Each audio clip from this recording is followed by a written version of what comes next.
Good morning, students. Today I am going to give a presentation on electrical estimation and costing. That is service mains session 5th.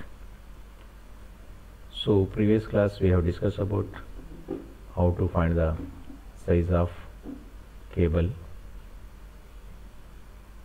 Before that, the determination of size of conductor. So we have considered basically three parameters. That is size of conductor for mechanical reason, current carrying capacity, and voltage drops. So these three parameters we have to consider for the selection of size of conductor or finding the size of conductor. Again we have discussed about the wiring table. In that wiring table there is maybe given a aluminum conductor as well as a copper conductor. So corresponding that each conductor of copper or aluminum corresponding the size of conductors, current rating and volt ampere rating of a 2 core, 3 core and 4 core.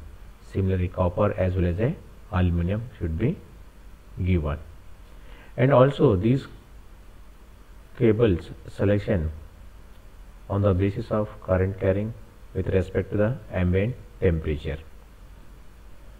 So corresponding the current rating, corresponding the temperature, we have to go to the multiplication factor for the current rating. So in this way, different temperature, different multiplication factor for the current flowing conductor, we have to multiply it. And after that we have taken one of the example. So in that example, current is mentioned, length of conductor is mentioned and voltage also mentioned. So from these three parameters we have calculated the ampere meters, voltage drop percentage and the volt ampere per meter voltage drops. On that basis we have to refer the table. So from the table, so we have selected a size of wire and also the percentage of voltage drop less than the finded value, it is less than, then only you go to the selection of size of wire. Okay, so this is we have studied about in the previous session, and today's sessions we have to go to the how to load calculation of a overhead service or either maybe underground service. The calculation of both the will be same, but just only it's the difference is a multiplication factor is there. So here the load calculation, that is a general load calculation of a overhead service of a single phase. So before to going the load calculation, what are the different types of problems is there? Either a different types of the newly constructed existing buildings is there. So corresponding their house, the load should be variation is there. But normally in the domestic we have observing a two types of load. One is a lighting load, other is a power load. Lighting load means, so those are lamps we are fixing, incandescent lamp, fluorescent lamp, LED lamp and power socket, lighting socket and fans. So all this comes as a lighting loads. And power load means, for in a bathroom with the water power heating purpose we are fixing a geyser, and in a kitchen room for cooking purpose we have to record electrical stove. So these two comes under a power load. So lighting load and power load to getting from the a constructed building, either may be old, either may be new buildings. So all those points we have to make it list corresponding their ratings. If you make a total, so what we get? We get a existing load of that building of a lighting load plus power load. So therefore the total load is become as a lighting load plus power load. So this is we call as a total load. Next we have to finding the load current the lighting load plus power load divided by the rated voltage supplied by the electricity company. So what will give? It will give in a amps. So here I have taken one of the example, that is for lighting load of a domestic is 800 watts and power of, that is heating load, is a 2 kilowatt is there. So therefore my load current is become, that is 800 plus 2 into 1000, that is in kilowatt is there heating load. So we have to convert into watts. So that will become as a 2800 divided by 230. So our current is getting a 12.17 amps. So in this way, just you have to calculate the load current of either may be underground cable, either may be overhead service. Okay. So next I move to that, the three-phase load calculation. So here, to going to calculation of load current, first I go to the efficiency. Three-phase means the power installation. There may be running a motors, transformers. So those are comes as a in power. So therefore, efficiency is equal to the output power divided by input power into 100. So therefore this efficiency is equal to, I can write output power divided by the input power, I can write as a root 3 V into I into cos phi into 100. Now I want to find a load current. So therefore the current is equal to output power divided by that current is go to, so that's the efficiency is go to denominator and current is come to the left side. So we want to find the current now. So therefore current is equal to output power divided by root 3 into V into power factor into efficiency into 100%. So this will give the current.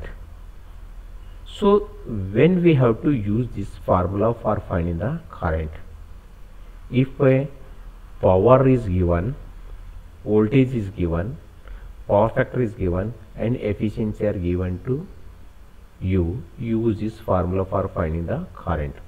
So for example, the voltage is given as a 440, power is given 10 HP, power factor is given 0.7 or maybe 0.8 or maybe 0.85 and efficiency should be 70, 80 depending upon the machine rating. So when all this information is given, just have to substitute those values in the above equations, so you can easily find the rated current or the consumed current of the machine. Or one more method we go to calculate the load current. For 1 HP current consumption, when 400 volt, power factor is 0.8 and efficiency is given as 80% is given. Okay.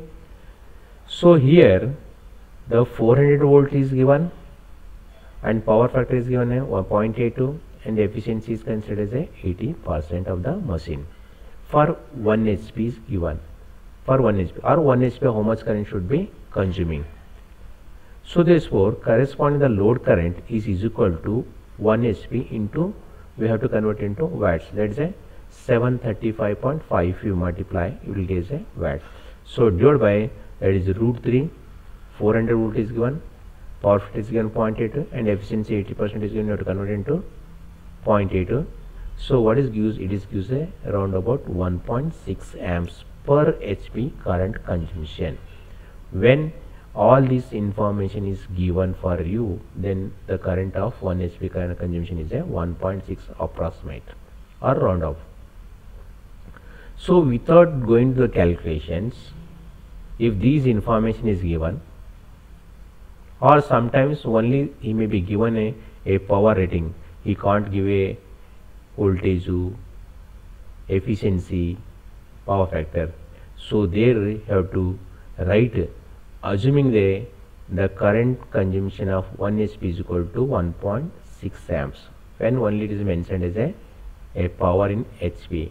So therefore directly you can go to find the load current, that is a 1.6 into the given power rating of HP. So you get it directly as a current. So in this way also you can go to find the load current of 3-phase of any machines, either maybe by using a formula, either you can multiply the 1.6 amps with the given power rating, that will give the approximate current of the machine. Okay, so when all these 400, 0.8 and 80% should be assumed when only HP is given in your problem. There is no mention any voltage, current and voltage and power factor and efficiency. So such case you have to take as a 1.6 and multiply the given power rating, you will get a approximate load current. So next move to that, what are the currents we have calculated from the single phase as well as a 3-phase of a overhead as well as a underboard. So here to take a factor of safety 2 for the overhead service, either be single phase, either be 3-phase, and 3 for the underboard service. So whatever we are calculating the current from the problem, so that current will give the only existing current of the load. So therefore future there may be chances of demand of the customer load will be increases, their domestics. So that load, the current conductor of a service wire, either may be you are installing using domestic wire also not withstanding. In such case what is happening, there may be chances of failure of the service wire due to increasing current, ice collars will increases, heat will be generated and insulation will be loses its property, that may be take a short circuit. So due to keeping in this mind of view, due to present existing load, the current, if you multiply the safety factor of a 2 for the overhead, so you will get a total current. So corresponding that total current, if you go to refer the wiring table, you will get a size of wire. Okay, so therefore the total current is equal to load current into factor of safety. Okay, so now I will take one of the example here for lighting load of 800 watts and power load is that is 2 kilowatt. So therefore load current, that is 800 plus 2 into 1000 divided by 230. So you will get 2800 divided by 230, you get a 12.75 amps.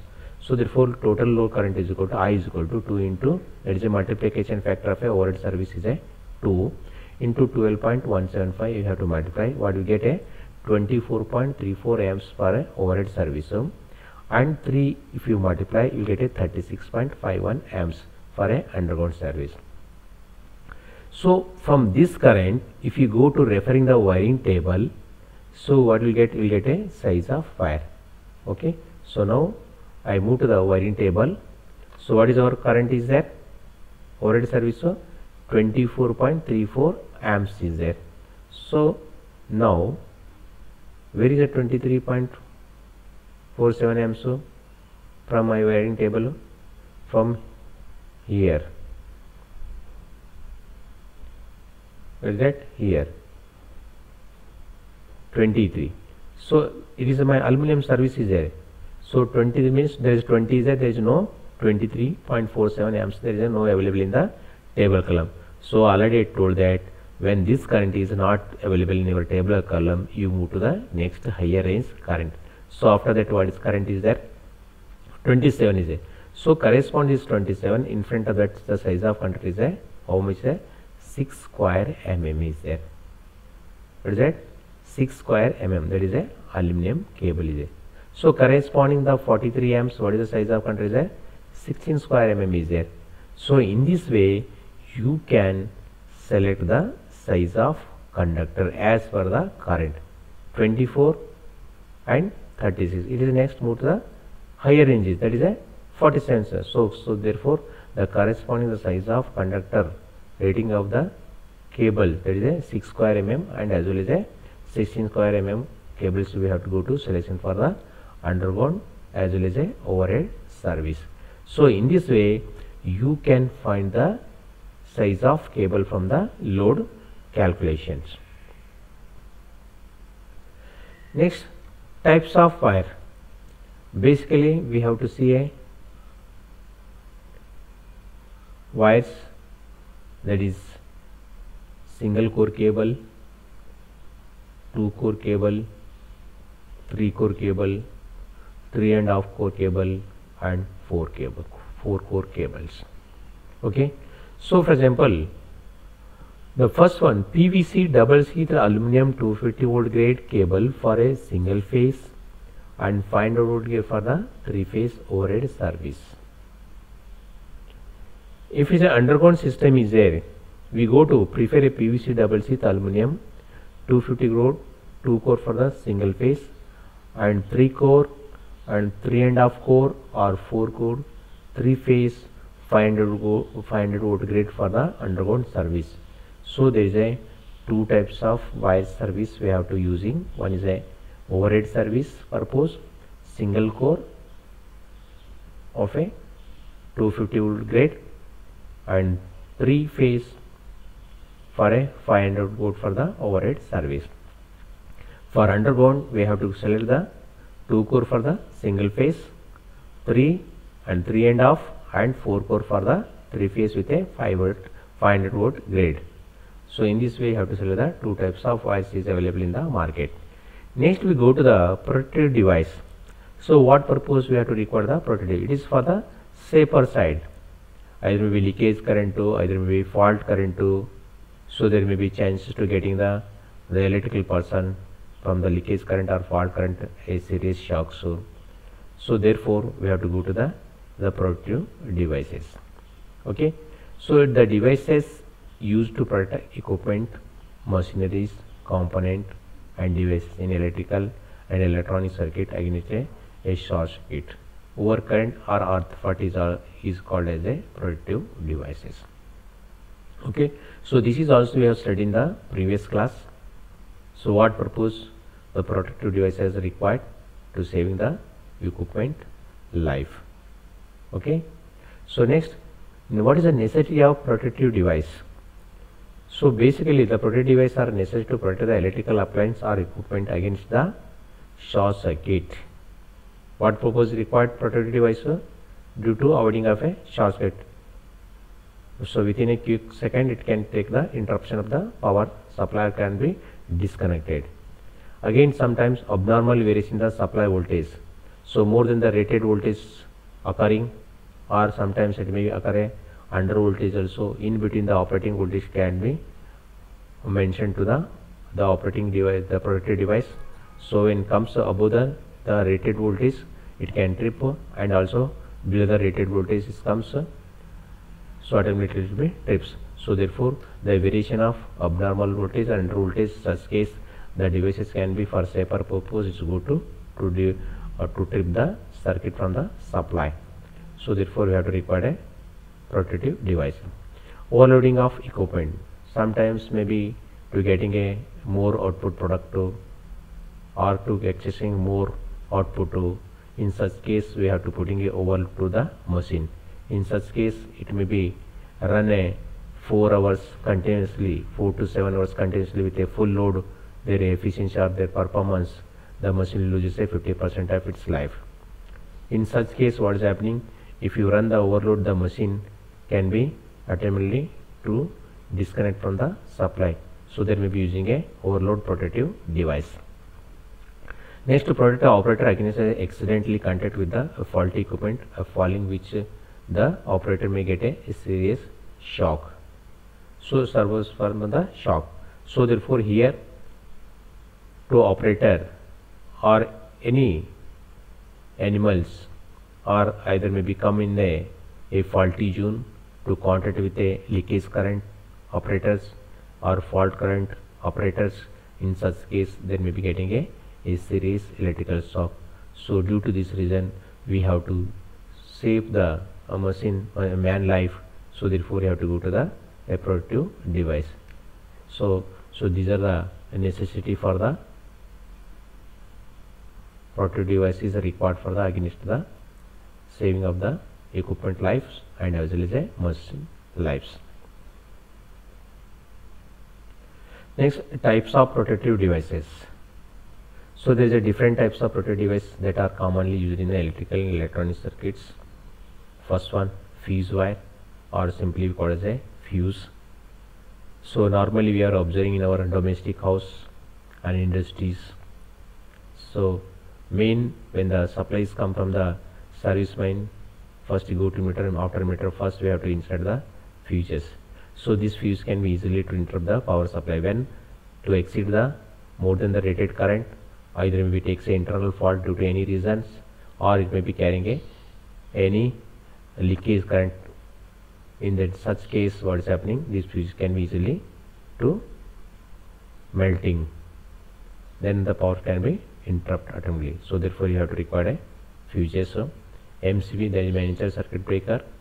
So this can be used for to more than the rated current. The current is flowing in the circuit breaker, within a few seconds it can be trips. There is earth leakage.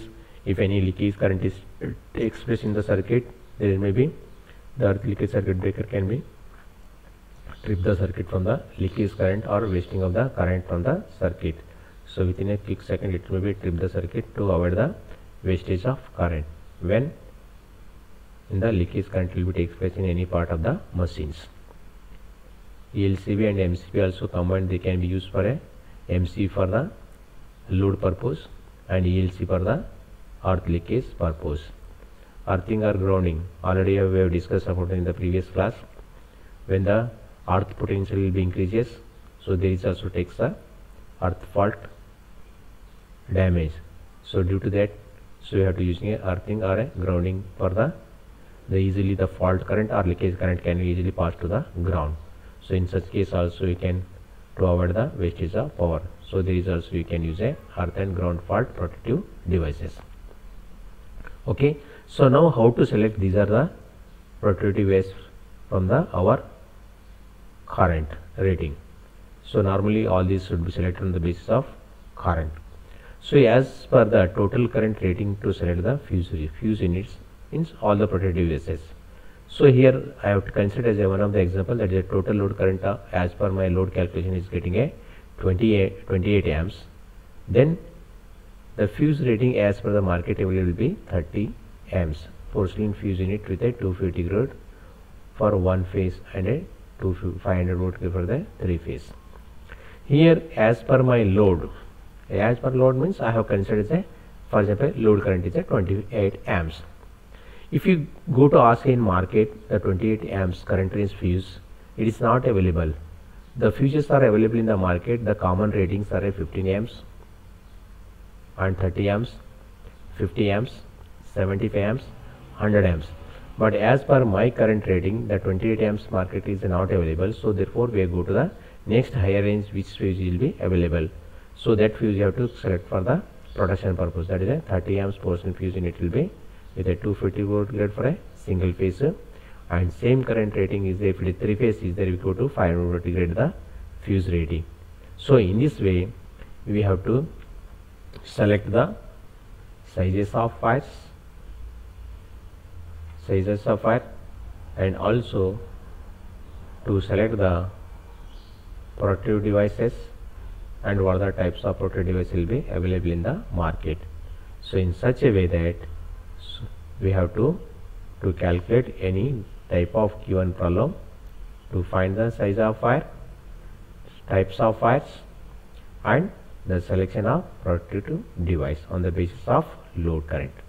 Okay, so therefore today's task or today's presentation, the what are the materials is collected from the following reference book. So therefore please all the students go through these reference books to gain the more knowledge. Okay, so today's session I have to stop. Thanks one and all.